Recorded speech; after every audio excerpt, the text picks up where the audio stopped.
Semifinals. Yeah, semifinals, Dave, and a pretty good semifinals night for our East County teams. We've got three teams going to the. We knew we were guaranteed one uh, with the Granite Hills Mount Miguel game, but two of our other teams have won out of the four games. Three of our teams will go to the San Diego CIF finals at Southwestern College here next we over the coming days. They're kind of spread out over a few days here, but have some exciting action tonight and some pretty good games. A real good one with Christian winning on the road. The Eagles beat the Matadors. Steel Canyon won over San Diego, and only Monta Vista ended up a little bit short tonight, Dave. But overall, I think that was a pretty good season so far. And yeah, we've got a few games maybe we can talk about in the days to come as we get ready for the CIF finals, and our teams are going for more championships. Dave, three teams going for championships.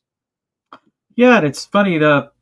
They didn't end up at Snapdragon this season, and were referred to the Southwestern College, which that's a great stadium. But and again, we want to thank our sponsors all year long for Granite Mortgage, Lakeside Equipment, and Touchdown Plumbing. Yeah, thanks to them this season. We'll just cover the games here and get everyone caught up on the action here tonight. We'll just kind of go in the order of divisions here. I'll start it off, Dave, here tonight with the big one that a lot of people have been talking about here with the Granite Hills Eagles. Your Eagles with the win here, 52-30. And I don't want to say it wasn't as close as the score indicated, but the Eagles, it felt like they were in command there. It was kind of close early, of course, Dave, but for nearly a decade, Granite Hills has been now the standard in East County football. And Friday night, they protected that legacy against East County's second best program right now. I think that's agreed by both of us. And they punched their ticket to the CIF Division I championship game for the second straight year with a dominant 52-30 victory over a game Mount Miguel squad. It was a good rematch here early on with intensity, a lot of crowd noise there, Dave, as the two programs who have become the heavyweights of the East County. But once the dust settled, Dave, Granite Hills' experience and their depth and maybe that championship DNA traits honed through the last several years of dominance for the Eagles. They look like an open division team tonight against a quality opponent. We know the Matadors are certainly a top 10 team in the county right now, Dave. Mount Miguel shook off an early deficit with a late first quarter a rushing touchdown to tie the score at 7, and the visiting side was pumped and ready to go in this one, which was definitely a little bit cleaner, Dave, than the game you saw earlier this season. I think it was a real good ball game out there. Just turned out to be a bit dominant by Granite Hills in the second quarter. They, like they've done so many times, Dave, they changed the game in just a couple of minutes, really, with Benitez and company. They had a touchdown in the second quarter to go up 14-7. Then Dave Braden Boogie Wells jumped a route on a little awkward pass, and he housed it from 15 yards. They were, Mount Miguel was trapped up in their own end, and that electrified the Eagles stands to go up 21-7 by the time the Eagles had punched in a late rushing score in the first half, and then Nunez hit a field goal. The Eagles led at halftime 31-14. In the second half, Benitez kind of helped take the Eagles to the next level again as he broke free for a 15-yard keeper. Then on the next possession, he delivered a well-placed ball to Isaiah Rodriguez for an 11-yard score. The Eagles' fourth touchdown in the span of 5 drives, and by the end of the third, they led 45-14, and they were just wondering who they were going to play next week as the other game kind of came down to the wire. So this one was kind of decided. The Matadors are never going to stop coming down the field for sure, Dave. Tamarian Williams, I believe, had a couple of touchdowns in the fourth quarter, a 15-yarder, then added another score in the final minute. Mount Miguel converted 2 separate 2-point conversions to give that final margins. So pretty good performance though here. Gage Spalding also had Yes. yeah, 2 touchdown runs on the night for Spalding, one of the early ones I mentioned, and then another touchdown late in the final 2 minutes as the Eagles capped a complete offensive performance in this one. 52-30, Dave. So familiar territory now. The Eagles have won a bunch of playoff games here over the last few years, trying to get to another CIF championship game, and they did. And this time, Dave, we did find out. We had to wait there a little while, but they're going to be taking on the Lincoln Hornets. This one, this is a great matchup, and it's going to be a good game for sure. I mean, it's obvious it is, but two teams that maybe feel like they deserve to be in the open division, but they'll get to face off in the CIF Division One championship game. They almost feel like a little bit of rivals here with these two clubs right now, and this is must see next week. And the question for you is: this a 2023 yesteryear, or are they better, or is Granite Hills better than they were back then? Yeah, I think maybe a little bit of both. I mean, I don't look. Lincoln thinks they're the number one team in the county still. So look, they ended up losing a game they weren't supposed to lose to a team that was short. Didn't matter if the team was shorthanded or not. It was the key loss that kept them out of the open division. And Granite Hills, look, they have uh, three losses. So maybe they didn't make the right wins there to get to the open division as well. But you remember that game, Dave, 27-26 at Snapdragon to win that title back in 2023. So one more chance here for the uh, uh, Eagles here to go back and play here. I know it's at Southwestern, but to play the Eagles again, Dave, there for the championship. So Well, that it's looking like the Granite Hills might have a repeat of and stun the Lincoln Hornets. I mean, look at Zach Benitez behind center. He's looking? I mean, look, he's going to be much more seasoned, and he looks so poised in the pocket. And then, of course, he has a good pair of legs too, so he's always got somewhere to go. And talk about a plethora of receivers. Oh yeah, for sure. And tonight, I mean, they scored a lot of points, but it wasn't really, I wouldn't say it wasn't explosive. It was obviously. If you could put up a 50 burger up there, that's pretty impressive. So, but the way they did it, just like I said, it was close there a little bit early, but once they got the 2 quick touchdowns, it just felt like the one maybe was going to be tough for the Matadors really to come back, especially on Granite Hills home field there. So great job by the Matadors this season. Another real successful season, but the Eagles will go on to the title game against Lincoln. Caw. All right, and I got one more, and then we'll get over to your games. I'll go to the Division Two game here, the Wow. semifinals with Steel Canyon. They punched their ticket, Dave, to the Division Two championship game. They're going back to a final as the Cougars earned it the hard way, a defensive performance that smothered one of the section's hottest playoff offenses there. So just a week after the dramatic win over Helix, the Cougars turned even more complete performance, beating uh, uh, San Diego here 21-7 at home after an early interception by San Diego. The Cougars responded with a takeaway of their own. Noah Ramirez had an interception and flipped the momentum right back, and it was only the beginning of a night filled with big plays by the Cougar defense. They broke through late in the first quarter with Gavin Kaha through a touchdown pass of 25 yards to Jacob Hinton as Kaha had a real steady performance leading this team.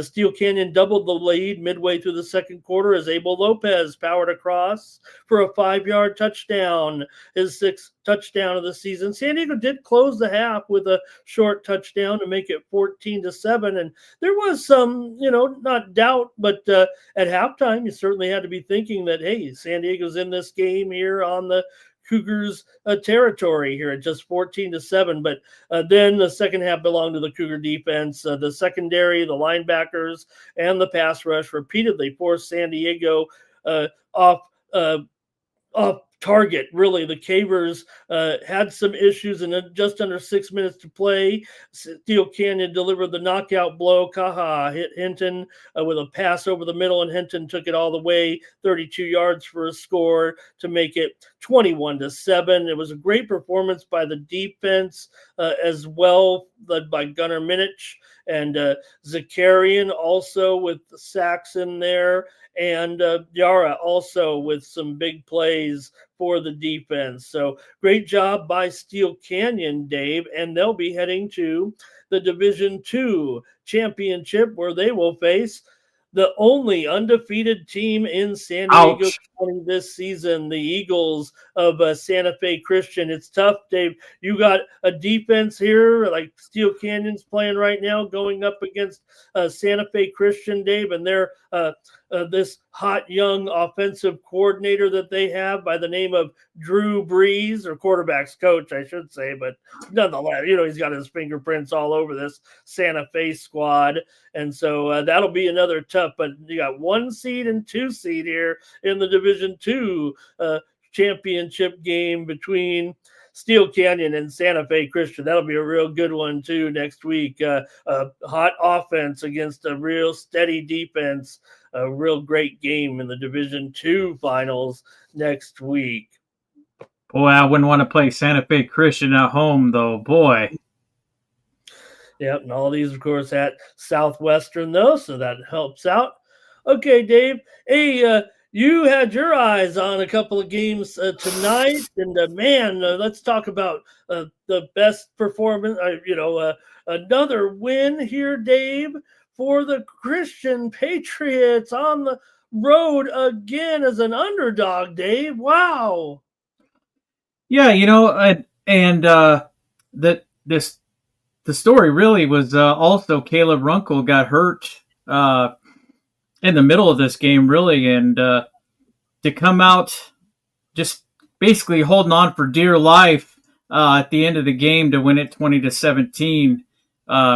Second straight week, Patriots walked into the higher seeds stadium and walked out with another postseason stunner. This time it sends them to Division III championship game. Great defense, timely playmaking, and definitely a gut check performance from Caleb Runkle and the Patriots offense. I mean, Christian knocked off number 2 seed Army Navy. Honestly, I think I picked Army Navy in this one, competing for one of the program's biggest road wins in recent playoff memory. So it's been quite a while since Christian did this in this fashion. A tight first half. Army Navy struck first, driving inside the Patriots' 20-yard line in the opening series for a field goal, 3-0 lead, 8:54 left in the first quarter. Christian responded late in the period when a long run by Andrew Moronis, the freshman, set up a 30-yard field goal. Julian Moronis. Right, Julian. And we said it earlier, too. Tying the game at 3-3, 30 seconds left, but the Warriors answered immediately, returning the ensuing kickoff for a touchdown to move ahead 10-3. As the first quarter expired, Christian's defense settled in from there. The Patriots forced punts on consecutive Army-Navy possessions, and the offense moved into scoring range late in the half after Runkle left briefly with, as we said before, with an apparent injury. Christian salvaged the drive with another field goal, this one just before halftime, cutting the deficit to 10-6. So really it was tit for tat, and they were... And Stephen Benson. Exactly. And he was our hero last week. But the Pats took control. Christian opened the second half with solid field position, but forced the punt. Defense again delivered, holding the Warriors another 3-and-out with 4:23 remaining. Julian Moronis also came up big on the defensive side as well. Patriots finally seized momentum. Runkle sparked the drive with a pair of strong keepers. Then a roughing the passer penalty put Christian on the Army-Navy 10-yard line. I'm surprised we haven't seen our good friend in here from Army-Navy putting his 2 cents in. Runkle shuffled a short touchdown pass to Hank Houston, giving the Christian its first lead of the night, 13-10, with 1:59 left in the quarter. Army-Navy appeared to swing the momentum back, but executed a fake punt for 29-yard gain to end the third. And then Christian, of course, answered. And this, he's an up-and-coming player now. We've heard a lot from him in the playoffs. Ronnie Scott bursting through the block, the Warriors' field goal attempt early in the fourth. Patriots immediately capitalized. Successful fake punt on their own, kept the ensuing drive moving, and Runkle hit Kia for a key game. Yep. Kai, yeah. My notes are misspelled. Anyhow, Moronis pounded the ball to the 1-yard line.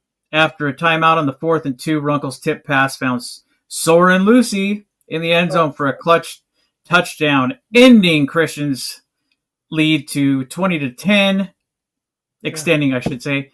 Closing time with drama, of course. Army-Navy struck fast, answering with an 80-yard touchdown pass on the next drive. And then we're cutting the deficit to 20-17 with 2:27 left. I mean, this thing was a barn burner. Warriors attempted an onside kick, but Moronis secured it near midfield. Christian tried to bleed the clock, but it was pushed backward on a bad snap. Eventually had to punt, giving Army-Navy the ball at its own 20 with 47 seconds. And let me tell you, that 47 seconds seemed like an eternity for Christian. Yeah. And the Warriors completed a pass at 31, spiked the ball after Christian's defense tightened up once again. Moronis recorded a sack and another spike up at the 4th and long, 17 seconds, another long 17 seconds. The quarterback scrambled and appeared to have the first down, but then they had to get it stop play to get a measurement. And in fact, Army-Navy was short. Christian took over at the 9 seconds left. And victory formation, Christian comes out on top. Boy, talk about, man, you probably bite all your nails off during a game like this. But, yeah. Christian, once again, they had a really hard time throughout the regular season. But, boy, they've been coming in up clutch in the playoffs. God, are they ever? And Lucy has been so clutch in the second half of the season. The upset sends Christian just 6-7. But we said how many tough games they've played. They're going to the Division III championship, Dave. They're going to face Central Union, which defeated University City 44-42. Dave, this one was wild. Central Union gave up a touchdown to University City, but they stopped the 2-point conversion. But a bunch of penalties after the play had University City trying an onside kick from their own 3-yard line, but they recovered it. And they actually went all the way down to like the 26, but I think it was too far on that grass for a field goal attempt. And they ended up with a Hail Mary that ended up just short of the goal line. And it'll be Central Union from El Centro taking on Christian, the Division III championship game at Southwestern College. So, man, Dave, Christian, you're going to have a heart attack watching Christian football, but great win tonight as they'll take on Central Union. Yeah, I mean, they've been just outstanding in the playoffs, and you know what? I wouldn't be surprised, even with the craziness of Central Union kicking up a 5-yard onside kick. But I think Christian's got the formula right now, and they're making those big plays when they need to make them and coming in the clutch. So, hey, congratulations to Christian on a well-fought semifinal as well, and we'll see what they do in the championship. Yeah, it's going to be good here, Dave. I didn't put the seating on there. My apologies here. But Christian does come in here to the champion. Central Union is the number 1 seed. Christian's the number 6 seed here because Army Navy was the number 2 seed. So maybe I could even do it here real quick to make it look official with uh, our other graphics here. Let me take a look. There we go, Dave. Number 6 seed Christian, but they certainly look like. I mean, Central Union's got a nice program. The Desert teams did a great job this year, but look, we've seen Christian. You know, they seem to always invite a team. Usually play a team right every year. It seems like from the Desert. And they're usually able to get it done. This year, remember they played well, it wasn't the in the regular season, but they've already beaten Brawley. Now I know they were, Brawley was an 11 seed in this tournament there, but Christian has faced these Desert teams before. They can handle it here against a team like Central Union, but it does seem like it will be a great game in the final. They played Central Union back in a regular season game in 2021 and won the game at Central 44-28 back in 2021. Well, I mean, I don't even look at the seeding with this pair up here because, hey, look, you already knocked off the number 2 team with the number 6 seed. I think they just got the perfect formula, especially on offense. I think they can steal one from Central. That'll be great as well. So they advance. Okay, Dave. And another one you kept your eye on tonight. Oh, we didn't sweep them. What, Dave? We didn't sweep our games here. The Monta Vista Monarchs were the defending Division 5 champions, but you got to look firsthand at the Superior Garor show. After we talked about him last week, Dave, and the damage that he did there in the quarterfinals to one of our teams, and well, he did it again. 5 touchdowns. I mean, he's not the biggest guy as far as stature, but man, at one time he was even carrying, I think, 3 or 4 tacklers with him for another 5 or 6 yards. So this guy's got the legs to do it. Monta Vista was, like you said, defending its Division 5 after knocking off Fallbrook last week. And, the Monarchs ran into Superior. I mean, that's what it comes down to. And a Moore squad that played the most explosive game of the season. And it was early takeaways. I mean, the first one, I mean, early on, it was already after 3 and out. Monta Vista threw their first pick, and guess who? Superior intercepted it and ran it for 40 yards. And then Morse ended up scoring on that one. And they were leading early, 14-0. And then they went up to 23.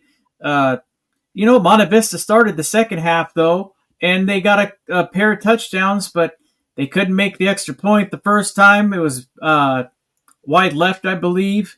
And then the second one, they tried to run late in the game. They tried to run a fake and with Zach Taylor, and he went back to pass, and they sniffed it. Yeah, they sniffed it out real quick, and I think he lost 2 yards on that play. But at any route, they only scored 12 points, and that ends the Monarch season 6-6. I mean, they played great all year. Despite the lopsided final, the Monarchs put together, like I said, a commendable season. One built on resilience, young roster, matured quickly, and a defense that repeatedly delivered in big moments. Getting to the semi-final round again, but this night they simply ran into the section's most dynamic all-purpose player. And, he was playing great defense, too, and that's in Superior Garor. Wearing that big number 0, his 32-yard touchdown put Morse up 7-0 minutes in the contest, and the next possession stepped in front of a pass, the one I was just talking about. deep into Monarchs territory. And that's what it really was. Is it was a tale of field position, and they had a short field. Morris had a short field all night long. Some bad punts, also real short, uh, and really just it came down to the Garor show, and they took care of business, unfortunately. And here's the other thing: there was I counted 9 personal foul penalties on behalf of the Monte Vista Monarchs, and I just think it was a lot of frustration before they got into the fourth quarter and in the fourth quarter with the running clock down 50-12. I mean, they really just I think they were just frustrated with themselves, and they ran into a great team. Is what it came down to. I mean, they shouldn't fret. They had a great season, did great in league, and won the playoff game. You know, and they just didn't come out on top this time. But I think that they'll be back next year, and Morse goes on. Yeah, Morris advances. Derek Taylor connected with junior receiver. I think it was Nathan Smith for a 24-yard touchdown just before halftime to put the Monarchs on the board. Still, they found a little more rhythm offensively. Deion Hunter punched in the other score as Monte Vista still kept fighting hard here, picking up. They're never going to stop going hard here despite trailing big in this one. But man, Superior Garor. It's just that he's not, he's not as big as some of these others. Not the big name that some of these others. He certainly looks like a guy who could be a Player of the Year candidate in the county. We saw him just do it last week, Dave, right to Santana. We had enough of. We love you, Superior. We hope you go on to great success. Just stop playing our teams here. So that he really dominated these last 2 weeks against Santana and against Monte Vista here. So great A job true this season. buzzsaw. Yeah, man, what a player for the Morse Tigers there in Superior Garor. And he'll look pretty good next week in the championship game. Okay, Dave, a great job, and we'll have 3 teams left to talk about next week. And we've already mentioned those 3 finals, but again, it'll be Granite Hills taking on the Lincoln Hornets, and that's Woo. awesome. And Steel Canyon, they'll be taking on undefeated Santa Fe Christian, the only undefeated team left in San Diego County. And of course, the Christian Patriots, they'll be taking on. Oops. They'll be taking on who lost my spot Central there. Union. Where's my graphic? Central Union, Dave. You said there it is. Thank you, Dave. There it is. Central Union in the Division 3 finals. So great job, Dave. Really appreciate you watching those other games for us tonight. And I'm looking forward to watching these championship games from Southwestern College. Yeah, what a great place to play. And again, we want to thank Granite Mortgage, Lakeside Equipment, and Touchdown Plumbing for sponsoring us all year long. And also, as I always say at the end of the show, has been great to us this season, and that's Vic Morano and his great photography that he's provided us with. And you can check him out on Instagram, and definitely a true professional. And I think that's going to do it. And everybody, thanks for checking in with us. And for Ramon Scott, I'm Dave Dickens, and we'll see you next week for the finals.